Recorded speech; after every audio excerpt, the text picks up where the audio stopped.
Hey, you're listening to the Birth Junkie podcast. Get ready to dive into all things birth with me. We talk about all the hot topics from preconception to postpartum. I'm so excited for you to join me on this journey to realizing that we're all human. We all make mistakes, and it's going to be messy at times.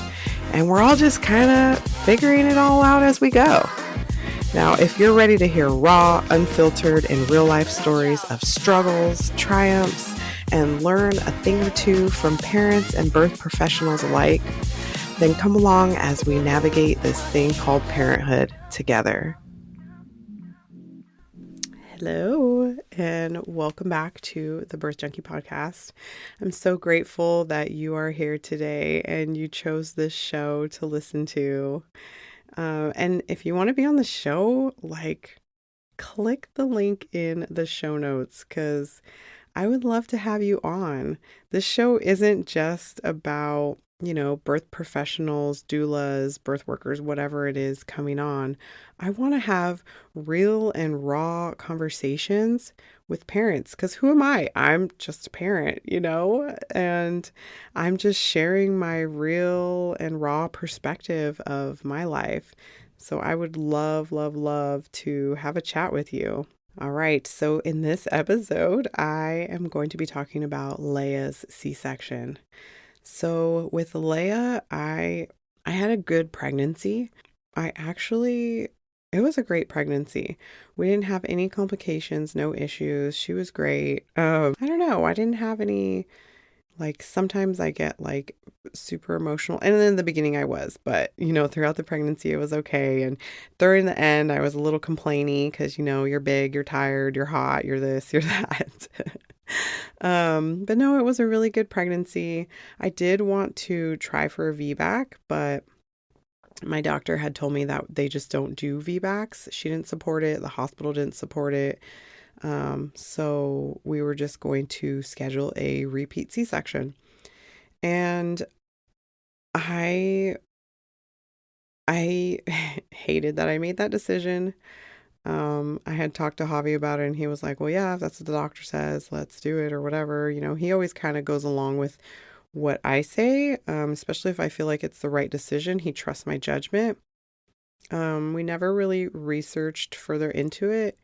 I didn't realize that you could change doctors, and I really didn't deep dive into having a vaginal birth after that because I had so many people saying, well, you had 2 C-sections, it'll be fine. It's not a big deal. And I don't know, I just kept taking that into account of what everybody else was telling me. And I convinced myself that, yeah, it's okay. And then we'll get to know exactly when she'll be born because it was going to be on a scheduled day and it would make things easier, like for when Javi takes off work to be home with us and all that. But, looking back on it, that stuff does not really matter because he could have taken it off if I had a vaginal birth too. But those were just all the things that they kind of pushed at me, giving me all the positive benefits of it. Nobody ever, ever, ever mentioned VBAC. The only thing I heard about it is it's dangerous and your baby could die and your uterus could rupture. And so that's what I told other people. I felt like I almost had to make an excuse as to why I was having a C-section again. Oh, I have to because my doctor says so and they don't support it, so it must not be okay. So I never researched deep into it. And of course, I have my regrets that I try not to dwell on because I had a perfect pregnancy. I remember even at the end of pregnancy, I felt because you have that relaxin hormone that is released into your body and it makes everything really mobile, your hips and everything start to feel really loose at the end. And then I had a lot of lightning crotch, as they call it, where it feels like a poking sensation or a lightning sensation from the baby being so low down there. And I never had vaginal checks or anything like that because I was having a C-section. So, they didn't bother to do any of that kind of stuff and I didn't ask for it. So, we had her scheduled C-section at 39 weeks. It was October 15th, 2019. And yeah, I mean, it went well, like the scheduling and everything. Once we got to the hospital, we checked in, they got me in a gown, and I think it was a couple hours later, they, prepped me because I think they had like a quote unquote emergency. Maybe it was an emergency, but whenever I hear that word, it's a little triggering because I'm like, was it really an emergency? But anyways, so after they were done, then they got me in the room, and of course they took me in there first. They inserted the spinal into my spine, and the mood in there was actually really light. We were all joking around. The anesthesiologist was really cool. He was like kind of funky and had like funky music playing, and was just like laughing and making jokes. So it did make the mood very light, but looking around, like I was sitting on this table, half naked. It was freezing cold in there, and I saw all the instruments. Like I saw the scalpel and, just all the gauze and tubes. And I was just like, oh my gosh, I'm going through this major surgery. So I had a lot of anxiety. I didn't show it because I feel like I really know how to hide it well. But I was having a lot of anxiety. I was really trying to focus on keeping myself calm because I didn't want to freak out because, I didn't want my blood pressure to spike or, something weird because, you're on this monitor the whole time. And so I was trying to stay calm. But once the spinal was put in, of course, my legs started feeling heavy, like immediately as I'm dangling my legs off the table. And then all of a sudden I wasn't feeling them. And so they helped me lay down on the table. And then once they lay you down, then they go right to putting the catheter in. And well, if you're not shaved, they shave you. If you don't know, now you know. They shave you down there to make sure your incision site and everything has no hair around it. So then they applied the catheter, inserted the catheter, and then after that, let's see, they put the catheter in, and I was like, it was so embarrassing. I vividly remember because there was this nurse, it was a male nurse in training. That was his first C-section he had been in. And he was, this is so embarrassing. He was like at the foot of the bed, just staring at my vagina, and my legs were wide open. I was like, this is so awkward right now. I was like, can we close my legs now? Because they like splay you open. I'm like, I'm still a person. I still don't feel like being on display. Like, that's so rude, in my opinion. But I remember like he looked and then he was like trying not to look. I was like, oh my God, this is so weird. But, anyways, so after they fixed my legs, they had like brought Javi in, and before this, so I had requested with my doctor at my previous prenatal appointment, I said I want it to be like a gentle C-section, and she was like, okay, well, what does that mean to you? And so I told her I want a clear drape, and she's like, well, I don't know, we normally don't have them, so if we have one, then we will, but if not, then we can't. And I was just like, okay. It's like, well, I'm requesting it now, so, and she was like, okay. And so I wanted that, and I wanted her to be brought to me immediately, like onto my chest after she was born. And, I told them I wanted to see her right away. Oh gosh, there was a few other things that I had requested. That were not honored. But anyways, okay, so back to the C-section. So Javi had been brought in, and if I remember correctly, him and the anesthesiologist were like joking. Javi's such a joker too, so he knows how to make the mood light as well. Oh, I had requested the OBGYNs don't talk unless it's related to the C-section. So it was actually oddly quiet. It was weirdly quiet. The anesthesiologist had his music on. But that was it. Like, other than that, like, nobody was talking unless they were like, okay, grab that. Okay, pull this, or, oh, cut a little more. So, and I was just like, oh my gosh, I was telling Javi, I just want this to be done. He's like, I know, they're almost done. And like, so I'm looking up into the ceiling and there's like this bright, shiny light thing. And I could see the reflection of my open abdomen in it. And it's like, I wanted to look because I love seeing all those crazy things like blood and guts does not bother me. But at the same time, I was like kind of weirded out because I was looking at myself wide open in that reflection. And so I had to stop looking because I was like, okay, I don't want to freak out because it's kind of weird because like literally my abdomen is completely open right now. So anyways, it was rather quickly that they were getting Leia out. Um, so I actually have the video of it completely. So they had started to pull her head out and they couldn't pull it all the way. So they like almost like pushed her back down, not pushed her down, but like pushed out of the way. And then, took this instrument out and started cutting my skin open more to obviously allow her to come out. I think she had kind of a big head. But I don't remember what size it was, but it seemed like it was on the bigger side. Anyway, so they cut me open a little more and then they pulled her out. And just watching the video of it, because I didn't see it firsthand. They did pull down the drape once they started pulling her out, but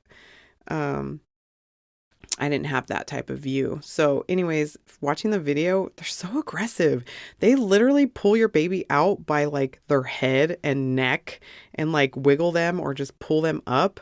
Like, ugh, how horrible is that? We're so gentle with newborns after they're born, but when they're pulling them out, they're so aggressive. I just don't understand that. Like, I don't understand that.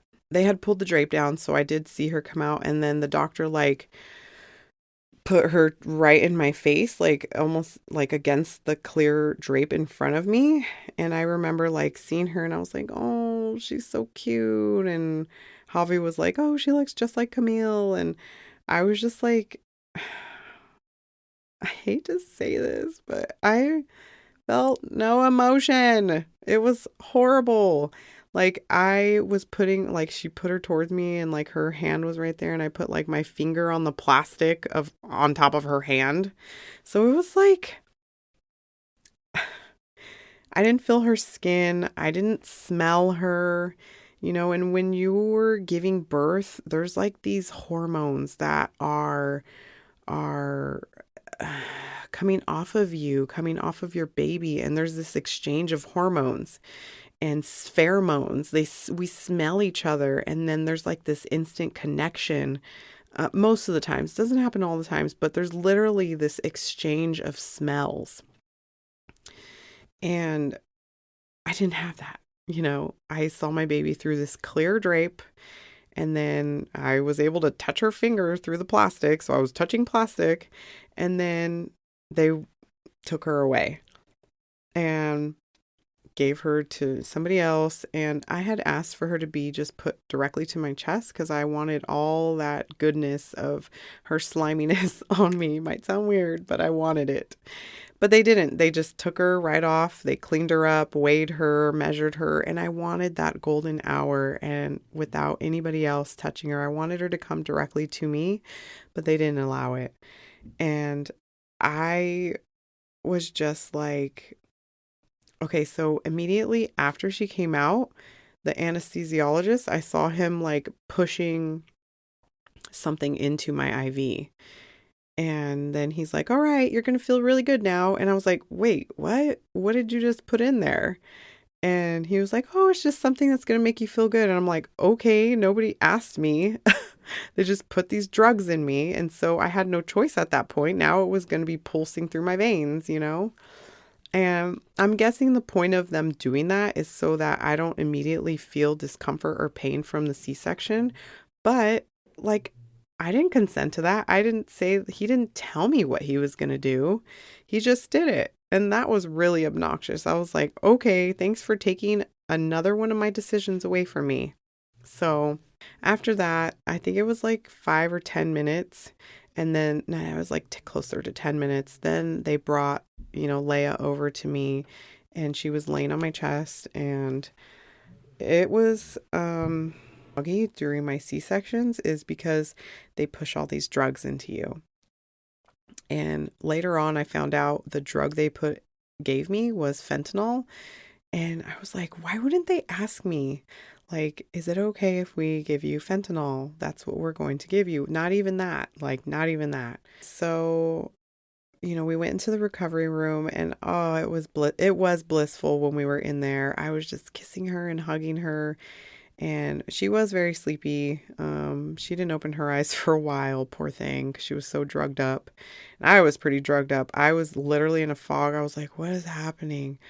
I feel so good right now. I remember saying that. I feel so good right now. And I was like, why? Why do I feel like this? And then the nurse was like, oh, well, he gave you some drugs to help with the pain. And I was like, oh, okay. And so it was like an hour I stayed in there, and then they took us to our room. And, we stayed in there, and I think it was like another hour, because I kept her on me the whole time, but it was like another hour before she started coming around and wanting to like feed. And so after that, it was okay. I actually did have a pretty decent healing process from that. I was in good shape. I feel like I was in really good shape when I was pregnant. And so I really do think that that helps. The better in shape you are, the more you take care of yourself throughout your pregnancy, before pregnancy, and then during, and of course after. But, this contributes to your postpartum healing journey. And yeah, so I did feel pretty good. But, of course I was sore, and, I had other kids to take care of. So I didn't really rest as much as I kind of wanted to. I was able to continue breastfeeding Leia. Leia, I think it was like 12 or 14 months that I breastfed her. I didn't exclusively breastfeed her, but we did breastfeed until then, and she weaned herself. Yeah, so now Leia is 3 years old, and she is such a vivacious little girl. Oh my gosh, she's got a personality. And of course, she has her older sister Camille, so she is like a little copycat. It's so funny because she's so little, but she's so smart. That was that story. That was that C-section experience for me. I'm sure I'm leaving out some details, but for the most part, that's what I remember. And, there was times where I did feel like very unheard. I didn't feel heard or seen or respected during that process because, like I've said before, I felt like things were being done to me. I didn't feel like I was a part of the process. I felt like I was like this vessel, and they were just using me. And it's not a very good feeling. It's horrible, honestly. And so I invite you to be so aware of this. If you know anybody that has had a C-section, be kind, And I mean, this goes for anybody, no matter what birth you've had, but you never know what has happened to somebody. You don't know what they went through to get to where they are, and they might be doing a really good job at hiding it. So just be conscious of that. All right. Well, thank you so much again for listening. That is my third and final C-section story. Next, I will share my VBAC story. Until then, I will talk to you soon. If you enjoyed any part of this episode, please let me know. Or if you want to know some more information about my experience, then don't hesitate to reach out. Like, I'm literally an open book. I enjoy talking about this stuff because I love to be able to bring awareness and help people through this. And honestly, it also helps me on my healing journey. All right, I will talk soon. Thank you so much for listening. I appreciate you. Bye.